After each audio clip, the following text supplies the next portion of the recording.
محمد فاق الورى من كل ما نال الورى محمد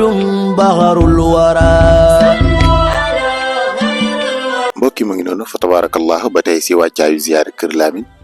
gis ngeen ñi nga xam ne ñooy waa ERA ñëw nañ fii ci suba fa tabarakallahu di monter lamp yi nga xam ne tàkkuñu di brancher fil yi di defaraat fa tabarakallahu ngir lépp loo xam ne daal wàllum lumière la ba mu manqué fii ci dëkk bi ci ziyaare bi. xam ngeen ne ziyaare Kër Lamine moo toll noonu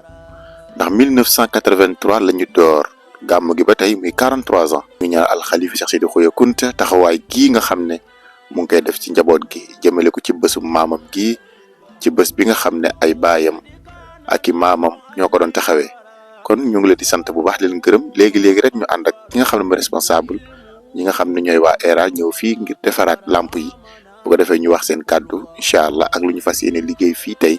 fii ak gàmm gi incha allah. maa leen nuyu di la sant maa ngi tudd Michel di agent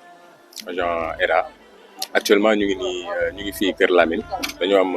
comme chaque année ñoom dañuy def ziara annuelle en fait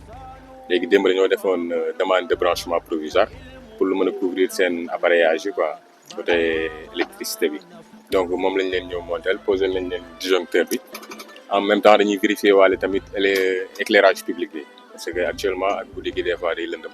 donc dañoo demandé pour ñu vérifier leen seen éclairage public yi actuellement ci lañ nekk nii bon dañuy xool changement ñu changer lampe yi wala des fois du yi am problème ñu changer leen pour guddi gi nga xam ne au moins dina mën a leer te gan yi bu ñu ñëwee au moins seen xel dina mën a dal dox yenn occupation yi quoi.